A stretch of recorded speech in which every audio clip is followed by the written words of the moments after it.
निःशुल्क रूप से मिलनी चाहिए। क्योंकि एक बार को आप सोचिए, आखिर उस बच्चे की गलती क्या होती है जो एक गरीब घर में पैदा होता है और उसको बेहतर शिक्षा से वंचित होना पड़ता है। शिक्षा के सामने एक पैसे की दीवार खड़ी है, जो जितनी ऊंची दीवार लांघ सकता है, जो जितना अधिक पैसा शिक्षा पे खर्च कर सकता है, वो उतनी बेहतर शिक्षा पा सकता है। लेकिन अगर एक देश एक है, लोकतांत्रिक देश है, तो शिक्षा भी सबको एक समान रूप से तो मिलनी ही चाहिए।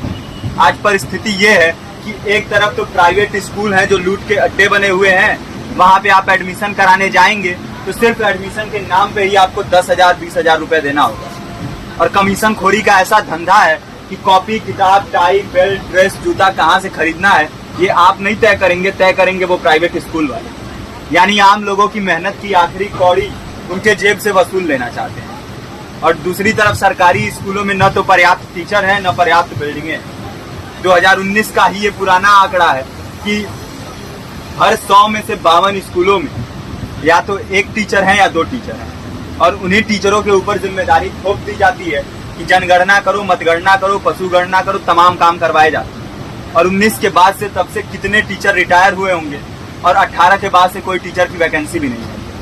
आप खुद भी सोच सकते हैं ये परिस्थिति और कितनी बिगड़ी हो। इसीलिए हम लोग ये मांग उठा रहे हैं, चाहे कोई राष्ट्रपति का बच्चा हो या किसी मजदूर का, सबको शिक्षा एक समान मिलनी चाहिए और निःशुल्क रूप से मिलनी चाहिए। प्रेमचंद ने अपने दौर में भी कहा था कि एक सभ्य समाज में ऊंची से ऊंची तालीम मुफ्त होनी चाहिए और इसका पूरा खर्च गवर्नमेंट को उठाना चाहिए। क्योंकि हमारे देश को फौज से ज्यादा आवश्यकता तालीम की है। और शिक्षा से जुड़ता हुआ ही दूसरा मुद्दा हम लोग उठा रहे हैं।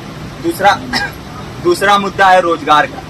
रोजगार की परिस्थिति ये है कि आज सरकारी सेक्टर हो या प्राइवेट, सब कुछ ठेका संविदा के हवाले किया जा रहा है। परमानेंट नौकरियां लगातार घटाई जा रही है।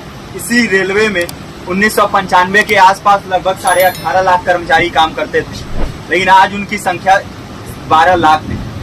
आप खुद भी सोच सकते हैं कितने बड़े पैमाने पे परमानेंट पदों को घटाया जा रहा है। और आज आलम ये है, एक तरफ लाखों पद खाली पड़े हैं, फिर भी कोई वैकेंसी नहीं निकलती। जो वैकेंसियां निकलती हैं उनमें भ्रष्टाचार होता है, पेपर लीक हो जाते हैं।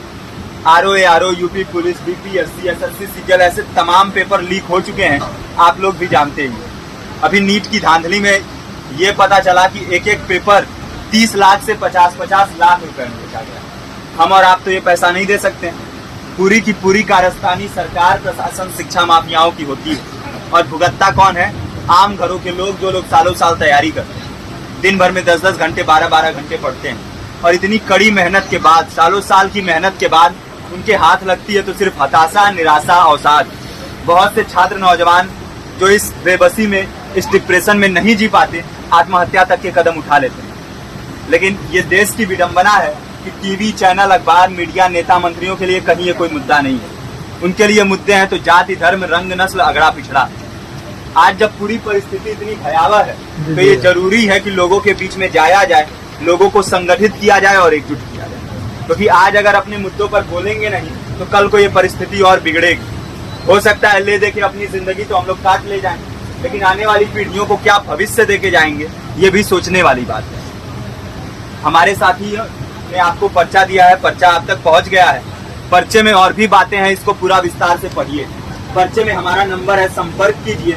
फेसबुक का, इंस्टाग्राम का लिंक है, आप वहाँ पे जाएंगे तो आपको पता भी चलते रहेगा कि लगातार किन किन माध्यमों से हम इस अभियान को चला रहे हैं। नुक्कड़ नाटक, संगीत, शिक्षा सहायता मंडल, लाइब्रेरी, तमाम माध्यमों से इस अभियान को चला रहे हैं और कोशिश कर रहे हैं कि बड़े से बड़े पैमाने पर हर जगह पे लोगों को संगठित किया जाए और एकजुट किया जाए।